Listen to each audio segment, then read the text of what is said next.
datang apa yang datang kita tu. Apa yang menceritakan berkenaan dengan wuduk Nabi?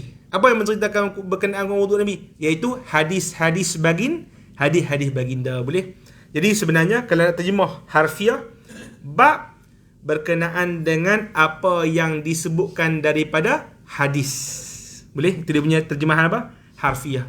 Bab berkenaan dengan apa yang disebutkan daripada hadis tentang wuduk Nabi sallallahu alaihi wasallam.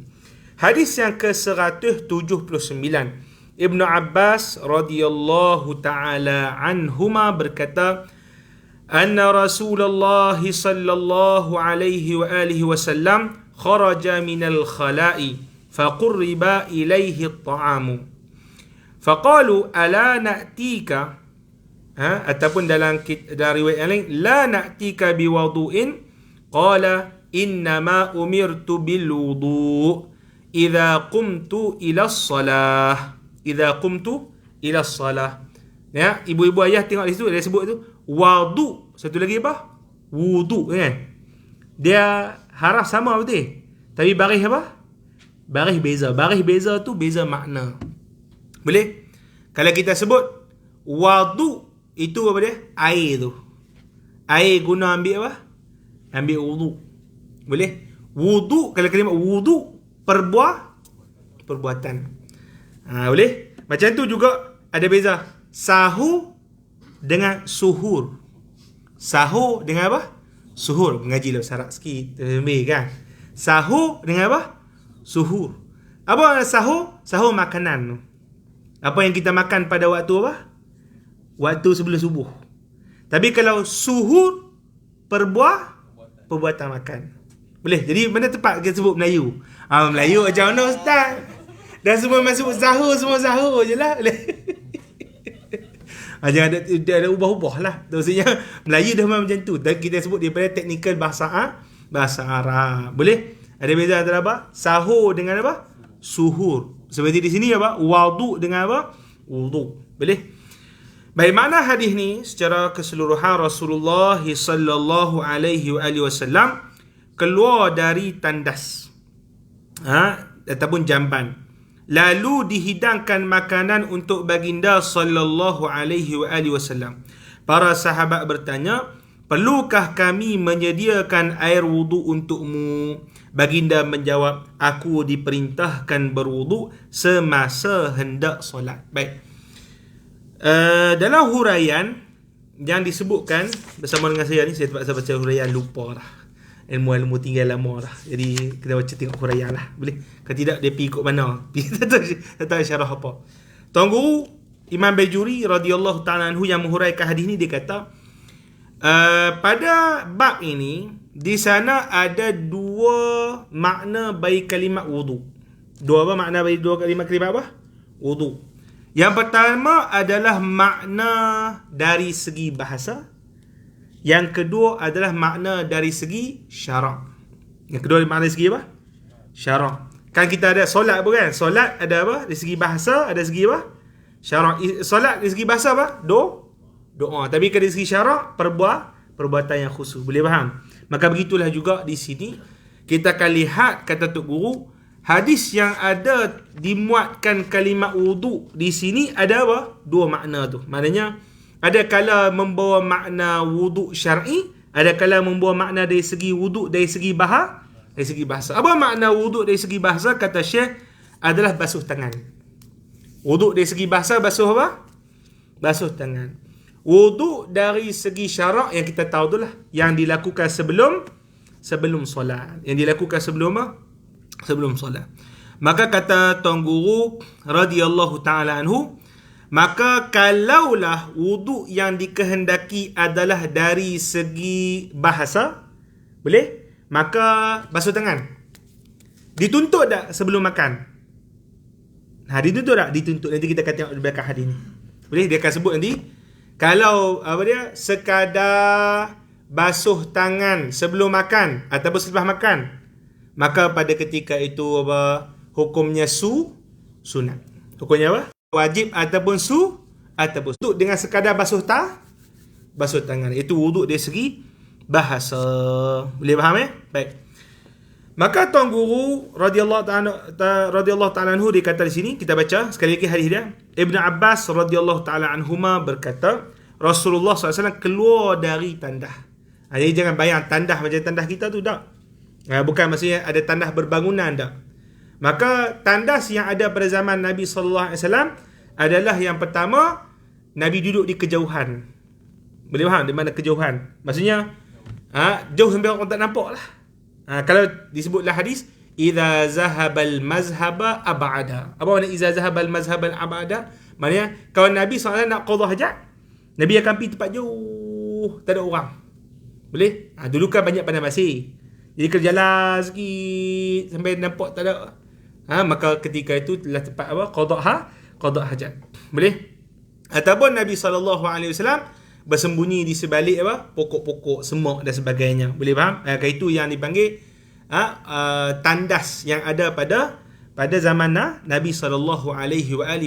Itu kalau pada waktu siang. Tapi kalau pada waktu malam, Rasulullah SAW kalau contoh dan nak kencing, Nabi SAW ada bekas khas yang dikatakan adalah qadahun min aidan. Maknanya pokok tamar tu dia belah, lepas tu dia buat korek iman pi minum. Nabi kata mana yang kecil kan pernah kita baca dulu dalam Nurul Uyun, antara mukjizat Nabi SAW, Nabi nak keluar qada hajat waktu tu kan. Maka Nabi disebutkan oleh para sahabat, Nabi suruh para sahabat tu pi dekat pokok-pokok tamar. Kata pokok tamar, Nabi suruh hampa berhimpun. Maka berhimpun pokok tamar tu duduk sekali. Jadi apa? Tempat tutupan toilet buat Nabi sallallahu alaihi wasallam. Boleh, itu antara mukjizat Rasulullah sallallahu alaihi wasallam. Baik. Maka di sini Rasulullah SAW keluar daripada tandah-tandah ni, tempat qada hajat lah, bukan bayang tandah macam ada bumbung badak itu. Tempat qada hajat baginda Nabi sallallahu alaihi wasallam. Lalu dihidangkan makanan untuk baginda. Rasulullah makan. Para sahabat bertanya, perlukah kami sediakan air wuduk untukmu? Air wuduk di sini yang dimaksudkan oleh para sahabat tadi, wuduk dari segi bahasa kah? Wuduk dari segi syarak? Wuduk dari segi syarak ni, dalam konteks ni. Boleh? Maksudnya seakan-akan para sahabat kata, Rasulullah tak ambil semayang kah? Macam tu. Bukan kata tak basuh tangan. Jadi wuduk di sini Nabi faham waktu tu dia kata tak ambil semayang kah? Maka Nabi SAW, aku diperintahkan berwuduk semasa hendak solat. Jadi yang ambil wuduk yang kita faham, basuh muka, tangan, sampai siku dan sebagainya, itu adalah tuntutannya bila? Ketika hendak solat. Boleh? Dan Imam Al-Musannif, Imam Syarih ni disebut bahawa Nabi SAW sentiasa mengambil wuduk pada setiap solat, walaupun dalam keadaan tidak berhadas. Disebut di situ. Maksudnya setiap solat Nabi SAW akan ambil apa? Ambil wuduk. Maka ni ulama sebut sunat untuk kita memperbaharui wuduk. Dipanggil istilah tajdid. Tajdid apa? Tajdid wuduk. Sunat. Walaupun kita tak berhadas, tak apa. Boleh? Contoh, terutamanya kita dah mayang dah zuhur, kita ada wuduk, tak kentut, tak kencing, tak apa, mai dah masuk asar. Boleh? Sunat kita ambil apa? Wuduk sekali lagi. Tapi bukan dengan niat apa? Mengangkat hadas. Tu kena detail sikit mengaji nanti fiqh tu kan. Jangan niat apa? Angkat hadas. Sebab kalau niat angkat hadas tak jadilah. Sebab kita bukan sedang berhadas, maka kita niat sahaja apa? Sahaja aku ambil wuduk, maka dapat ketika tu pahala sunat. Sebab tu para ulama kata apa?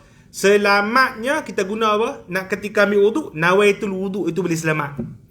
Boleh? Sebab kalau kita duk guna nawaitu raf'al apa? Nawaitu raf'al hadas, ada kala tak boleh guna. Kadang-kadang kita syok tu, aku kentut tak kentut tadi. Duk tu. Kentut. Macam tak kentut. Boleh faham? Jadi kalaulah dia ambil dengan niat, untuk bincang dalam fiqh tu lah. Ustaz apa yang ngajar fiqh saya tengok ada ni apa? Saya ni kan tu mengaji. Boleh? Kalau kita ambil wuduk waktu tu, nawaitu rafa'al hadas, guna niat tadi. Tiba-tiba teriak, mana aku pernah kentut pun. Boleh teriak macam tu. Maka pada ketika tu wuduk dia tak kira. Boleh faham? Sebab apa? Sebab apa? Sebab kita niatkan benda yang sudah terhasil, sudah ada. Boleh? Maka benda yang dah ada, benda yang orang tutup pintu, kita tutup pintu lagi. Tak ada. Macam mana dia tutup pintu lagi? Tutup pintu apa? Macam mana? Tak boleh bayar. Boleh faham kat situ? Maka selamatnya sentiasa apa? Guna apa? Nawaitul apa? Nawaitul wudu. Itu senang. Baik. Sehinggalah pada kata di sini, sehinggalah pada hari pembukaan kota Mekah, bahawa Nabi SAW disebutkan di sini, Salla salawatil khams biwudu'in wahid. Sembahyang 5 tu dengan satu wuduk lah. Tu waktu hari pembukaan kota Mekah. Maka Sayyidina Umar pelik. Kata Sayyidina Umar, Ra'aituka fa'alta syai'an ma fa'altahu. Aku nampak Rasulullah, engkau buat perbuatan yang tak pernah orang apa? Yang tak pernah engkau buat sebelum ni. Boleh? Maka kata Nabi, amdan sana'tuhu. Sengaja aku buat demikian. Supaya apa? Nak ajarkan kepada umat baginda Nabi SAW bahawasanya apa? Yang Nabi lakukan sebelum ni, ambil wudu walaupun tidak berhadas, itu sunat ke wajib? Sunat. Boleh? Nampak nak meringankan umat baginda Nabi sallallahu alaihi wa alihi wasallam. Boleh nampak tak? Itu dipanggil tambahan daripada Al-Hasyiyah Al-Baju. Kita pindah kepada hadis yang ke-180. Jadi kita fahamlah, sebelum nak makan, adakah disunatkan ke atau wajib ke untuk kita ambil wudu nak sembahyang tu sebelum makan? Tak sunat, tak wajib, berdasarkan kata Nabi sallallahu alaihi wasallam. Hadis yang seterusnya, hadis yang ke-180, Ibn Abbas radhiyallahu taala anhuma berkata, kharaja Rasulullah sallallahu alaihi wa alihi wasallam min al-gha'iti fa utiya bi ta'amin fa qila lahu ala tatawadda fa qala a usalli afa atawadda. Rasulullah sallallahu alaihi wasallam keluar dari tandas, lalu dihidangkan makanan untuk baginda. Seorang bertanya kepada baginda, adakah kamu tidak berwudu? Rasulullah sallallahu alaihi wasallam bersabda, menjawab, adakah aku sedang ingin salat sehingga aku mesti berwudu? Lebih kurang samalah macam hadis yang sebelum. Kita pindah pada hadis yang seterusnya. Kata Tuan Guru Salman Al-Farisi radhiyallahu taala anhu. Siapa Salman Al-Farisi ni? Kita cerita panjang kan. Orang yang umur panjang, keajaiban alam semesta. Umur panjang nama pun tak tahu umur berapa. Boleh? Dia ketika duduk, dia nak sampai kepada Nabi SAW tu, asal daripada negeri Faris. Kemudian tertarik dengan ajaran ahli kitab, ikut padri seorang demi seorang. Setiap padri yang dia ikut semua mati dah, dia tak mati. Boleh? Berapa orang? Lama? So, dari lebih kurang 3 orang. 3 orang dia ikut. Semua dia ikut, dikatakan tak kurang daripada 60 tahun duduk. Padri seorang mati. Lepas tu sebelum mati tu. Dia mati dulu. Boleh? Aku nak pergi pada siapa pula lepas ni? Dia kata, okay, pergi dekat orang ni. Pergi ke orang tu. Padri tu pula mati. Kata, apa? Nak pergi mana pula? Pergi kepada orang ni pula. Boleh? Sampai padri lah kata, nak mati lah. Kata, siapa hang wasiatkan aku untuk aku pergi? Boleh? Maka padri tu kata, tak ada dah. Cuma aku tahu zaman ni adalah zaman kebangkitan Nabi, dan tempat yang dia akan duduk adalah tempat yang penuh dengan kebun kurma. Jadi negeri Hijaz. Boleh? Maka pada ketika tu dia nak pergi daripada Syria, on the way, on the spot tu dia kata, siapa nak pergi balik ke nak pergi ke tanah Arab ni, ikut kafilah kan. Dulu kan nak pergi musafir mana boleh pergi seorang-seorang, mencari mampu. Boleh mesti apa? Dia panggil apa? Ramai-ramai kafilah tu. Pergi ikut kafilah sekian. Kafilah sekian tu cong dia. Boleh? Jadikan dia hamba, pergi jual dekat apa? Pok Yahudi ni, tapi takdir Allah Ta'ala sentiasa apa? Sentiasa pandu orang yang betul ikhlas pada Allah Ta'ala. Jual pada orang Yahudi, rupanya Yahudi tu orang apa? Orang Madinah. Bawa pergi ke Madinah. Lah rezeki dia tu. Boleh? Tu nak kata apa? Kalau betul-betul kita nak Allah Ta'ala bagi, walaupun membawa pada jalan tu, jalan kesusahan. Boleh? Sampailah dia apa? kita cerita dulu sebelum ni dalam hadis yang awal ni, dia saja muzakarah balik. Yang ada kita cerita sebelum ni tentang khatam Nabi tu. Yang padri tu kata kalau nak kenal Nabi tu dia ada 3 alamat. Pertama, dia tak terima zakat, sedekah tak terima. Tapi dia makan hadiah. Kemudian yang ketiga, dia ada khatam nubuwah. Boleh? Maka dia waktu tu Nabi sampai dia panjat ke pokok kurma. Dia kan hamba Yahudi, tukang duduk urus kebun kurma lah. Dia panjat pokok kurma. Dia tanya, orang yang kata daripada Mekah tu nak mai Muhammad, nak mai kan? Lepas tu dia dengar yang tuan dia kata, dia betul ke dia tu dia? Faham tak maksud dia tu dia? Maknanya betul ke Muhammad tu Nabi? Betul. Semua orang kata, tak betul, dia tu dia, semua alamat dia. Lepas tu dia turun daripada pokok. Betul lah tu ke dia? Kena ajar dengan tuan dia. Kata, hampa siapa pula kala ni? Jahat sungguh tuan. Boleh? Lepas tu dah dia zahirkan, maksudnya dia test kebenaran Nabi SAW dengan dia buat kurma, dengan diniat sedekah, Nabi tak makan. Kemudian buat hadiah, Nabi makan. Kemudian Nabi tunjukkan kepada khatam nubuwah yang ada di belakang Nabi SAW. Terus dia beriman.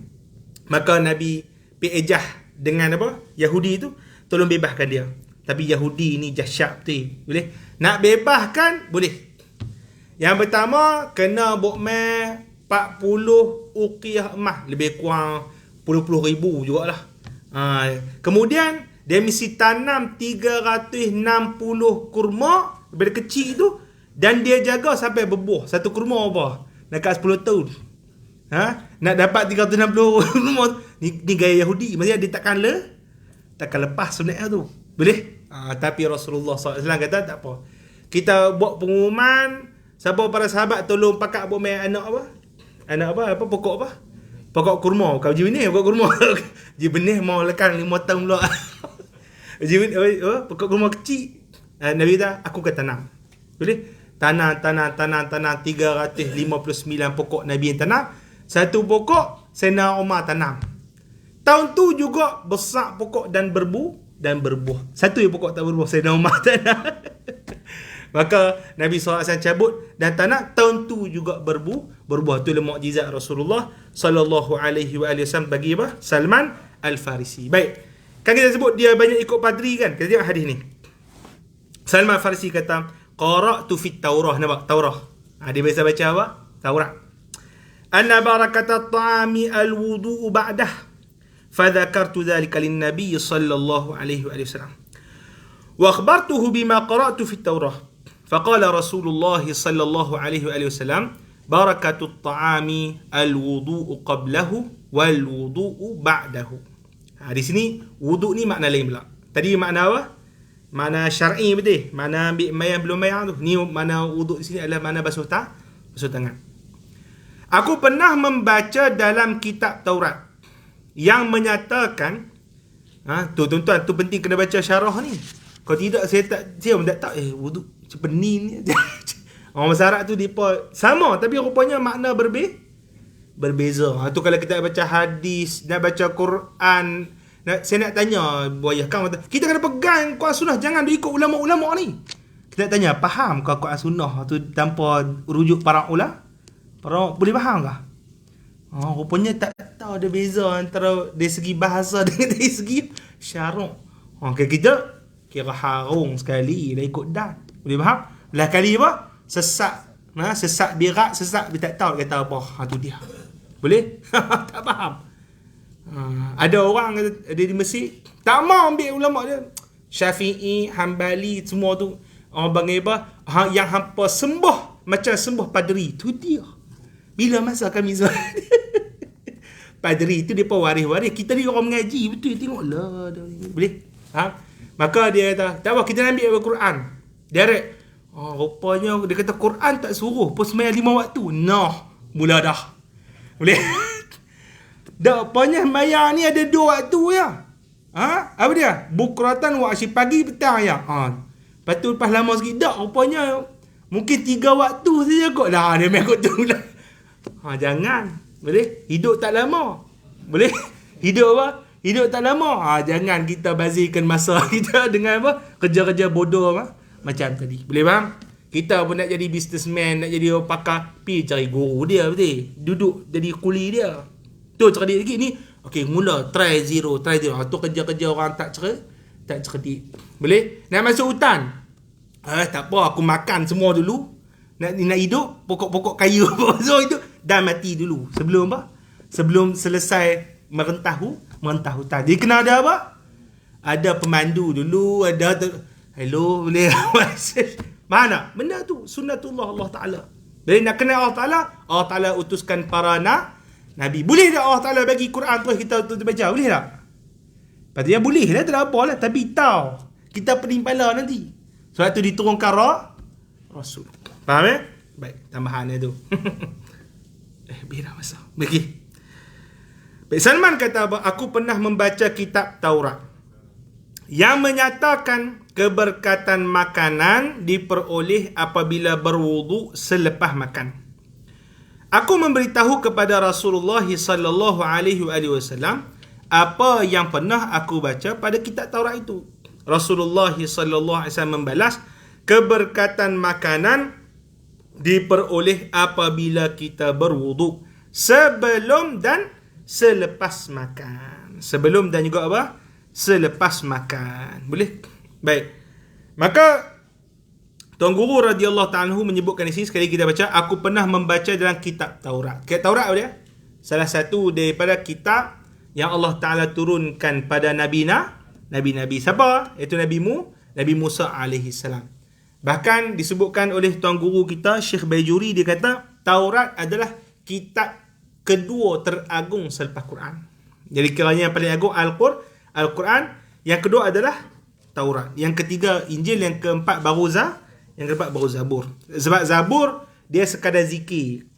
Dia hanya sebut apa? Zikir. Injil dia hanya menyentuh permasalahan yang sikit daripada permasalahan Taurat. Sebelum ni Taurat mengharamkan, tapi bila Injil diturunkan, dia sentuh sebuah sikit yang diharamkan itu dijadikan halal. Boleh? Tapi Taurat kiranya macam dipanggil apa? Perlembagaan besar lah bagi umat-umat Bani Israel yang terdahulu. Tapi tak boleh lawan Al-Quran Al-Karim. Bahkan risalahnya semua sesuai bagi manusia daripada semua zaman. Nanti insya-Allah kada rezeki kita share berkenaan dengan mukjizat Quran supaya kita nampak berkenaan dengan betapa hebat Al-Quran Al-Karim ini tak luput daripada apa zaman dahulu sampai sekarang dapat saja ilmu-ilmu baru daripada Al-Quran Al-Karim. Baik. Jadi aku pernah membaca dalam kitab Taurat yang menyatakan keberkatan makanan. Keberkatan. Apa makna berkat? Berkat ni kebaikan daripada Allah Ta'ala. Itu makna keberkat. Kebaikan daripada apa? Allah Ta'ala. Bahasa Arab panggil khairun ilahi. Khairun apa? Ilahi. Kebaikan datang daripada Allah Subhanahu wa Ta'ala. Macam-macam jenis lah berkat ni. Mungkin kenyang, boleh? Mungkin sihat, mungkin tu dia. Sebab nanti kita akan tengok yang pernah kita baca sebelum ni kan, hadis Abi Musa Al-Ash'ari, dia makan dengan Nabi sallallahu alaihi wasallam. Dia kata apa? Wahai Rasulullah, aku ni tak pernah rasa sangat berkat satu makanan ini pada ketika awal kita makan, dan sangat tak berkat makanan ni bila akhir kita makan. Faham tak maksud dia? Maknanya waktu awal rasa berkat sungguh, meta akhir rasa apa? Ilek berkat tak ada. Boleh? Sebab apa? Kita cerita sebelum ni, ada orang Arab Badui. Boleh? Waktu mereka tengah makan ramai-ramai tu, Arab Badui tengah-tengah makan tanpa baca bismillah apa? Ngap tuih. Maka hilang keberkatan yang ada pada makanan tersebut. Boleh? Yang pertama, mereka tu pakai baca bismillah. Boleh? Bila tengah makan, sebab tu rasa keberkatan. Tapi bila Arab Badui tanpa baca bismillah, hilang keberkatan. Orang kata, apa keberkatan? Wallahu a'lam, banyak sudut. Yang pertama mungkin dengan pula dapat pahala. Kita makan tak ada apa. Tak apa. Kambing golek kami apa tak ada apa. Makan masuk jadi taik dari situ. Tak ada apa. Boleh? Padahal patutnya kita orang Islam, masa kita model betul. Model ni kita nak tukar untuk dapatkan kebahagiaan abadi nikmat tu. Tapi apa saja kalau orang jamu dia makan. minum air sejuk apa semua. Tapi tak gemuk. Tak gemuk. Tak ada penyakit. Kalau kita makan contohlah nasi 5 pinggan, besok siap darah naik kecil manis, pening kepala, mati terus tentu. Boleh? Betul tak? Kan? Zat-zat tiap-tiap hari kambing, tu dia. Hello, ni awak mana? Gout.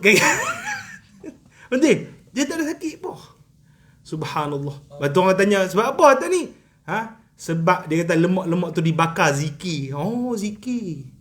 Pada zikir bila makan dia ingat Allah Ta'ala jadikan benda tu tenaga untuk dia beribadat. Kita makan tak berkat lena. Sebab tu gout. Ustaz sakit pinggang, sakit apa. Boleh faham tak tu? Itu orang panggil tu makna keberkatan pada setengah orang lah. Pada setengah apa? Pada setengah orang. Kita pun nak harap keberkatan demikian daripada apa? Daripada makanan. Dan di sini Rasulullah SAW ajar kita salah satu juzuk untuk mendapat keberkatan. Baik. Aku beritahu kepada Rasulullah. Tadi Taurat kata basuh tangan sebelum apa? Selepas makan. Taurat kata basuh tangan lepas makan. Aku beritahu kepada Rasulullah sallallahu alaihi wasallam apa yang pernah aku baca pada kitab Taurat tu. Nabi kata, keberkatan makanan diperoleh apabila kita wuduk. Wuduk maknanya basuh tangan sebelum dan selepas makan. Sebelum dan selepas apa? Dan selepas makan. Sebab apa? Antara dipanggil hikmah ajaran Rasulullah SAW. Ini ulama bincang detail ni. Dia kata yang pertama, boleh? Kalau kita basuh tangan sebelum makan, maka makan tadi akan jadi apa? Selera lah sikit je tak? Ini tangan penuh duk kita ada bengkel hitam apa semua tak basuh tangan. Kita cakap nasi bau minyak kuat tu. Boleh? Ataupun tanah penuh.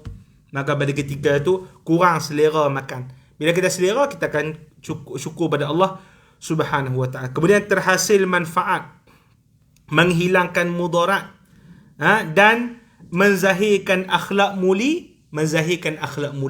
Itu disebutkan oleh pengarang. Jadi kita basuh tangan sebelum makan, selera makan, menolak menghasilkan manfaat, menghilangkan mudarat dan menzahirkan akhlak mulia. Betul lah. Bersih ni, kotor ni. Dah teruk sangat ni makan tak tahu halal ni. Boleh? Kemudian yang kedua, kenapa basuh tangan selepas makan? Biasalah ustaz kotor ustaz. Tak, dia ada detail tu. Supaya menghilangkan dengki. Dengki apa pula ni? Dengki. Lah. Kita duk makan apa? Nasi kandak pula kan? Nasi kandak ke bau ke? Tu tak basuh tangan. Duk pergi tunjuk depan Encik Zafrul. Si kandak ni. Saya kata, hai budak ni. Dah lah PKP ni aku nak pergi mana? Tak boleh nak makan si kandak ni. Dia dengki pula. Dia mekuk hati. Boleh? Jadi bila dengki ke orang ni, kita penyebab orang dengki buat dosa, kita pun berdosa juga. Boleh? Berbincang bagi tahap tu lah dia pun. La ilaha illallah. Kita duduk basuh gitu, relax lah. Baik. Itu dia punya apa?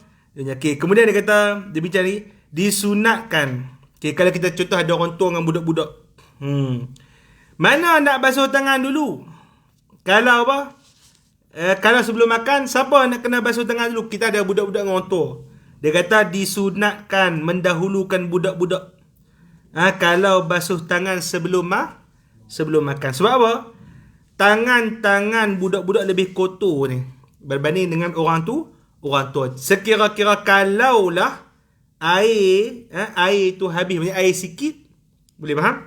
Maka paling kurang budak-budak ni bebas daripada mudarat kekotoran.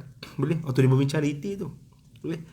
Adapun kalau selepas makan, maka terbalik. Apa kata terbalik? Orang tua dulu. Sebab apa kita kata orang tua dulu? Ikraman lisyuyuh. Sebab kita nak apa? Muliakan orang apa? Orang tua dulu. Boleh? Wa hadza kulluhu fi ghairi sahibi ta'am. Tapi ini dikecualikan tuan rumah. Tuan rumah pula. Tuan rumah macam mana? Kalau tuan rumah budak ke Orang tua ke, dia basuh tangan dulu. Maksudnya kalau waktu tu orang rumah dia, tuan rumah dia basuh tangan dulu. Dan dia lah kalau basuh tangan kalau sebelum makan. Kalau sebelum makan dia basuh tangan apa? Dia basuh tangan dulu. Tapi kalau kalau basuh tangan selepas makan, dia basuh tangan yang paling last. Sebab apa? Merai apa? Tetamu. Kalau dia basuh tangan lambat, orang basuh tangan dulu, lagi orang tak makan ke? Dia tak ada nak mula lagi, betul tak? Jadi kalau dia basuh tangan dulu, boleh? Maka dia makan. Dia pun cepat basuh tangan, bantai makan sekali lah. Boleh? Lepas tu kalau contoh lepas makan, dia pergi basuh tangan dulu. Tuan-tuan dah basuh tangan dah ke? Kita baru duduk. Jadi malu lah pula. Aduh, tuan rumah ni. Memang saya daripada pukul 6 tadi ni tak makan ni. Ini maksudnya 6 tadi 6 sebab nak tunggu tuan rumah pula tak. Dia habis makan pula. Malu lah saya nak tambah pula. Boleh faham tak? Kata rumah tu dia lah kena setengah sebab apa? Rai tetamu tu halus no. Adab orang-orang ni apa? Ulama dengan dengan masalah makan tadi. Boleh? Bab yang ke-28 wallahu taala alam. Ni dah balas kita baca minggu yang berikutnya. Boleh nah? Wallahu subhanahu wa taala alam. Ni saya tanda lah. Okey, habis kat situ.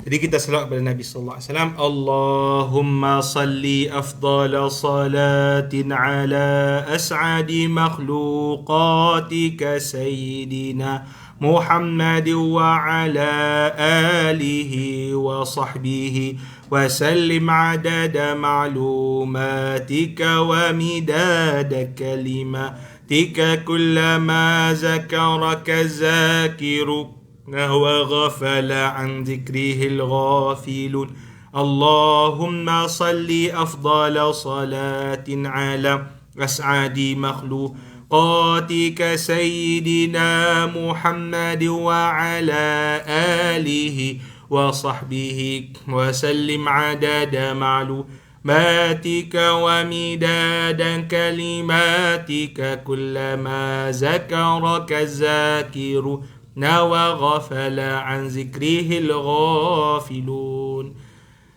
سبحانك اللهم بحمدك أشهد أن لا إله إلا أنت أستغفرك وأتوب إليك بسم الله الرحمن الرحيم العصر إن الإنسان لفي خسر إلا الذين آمنوا من الصالحات وتواصوا بالحق وتواصوا بالصبر والحمد لله رب العالمين.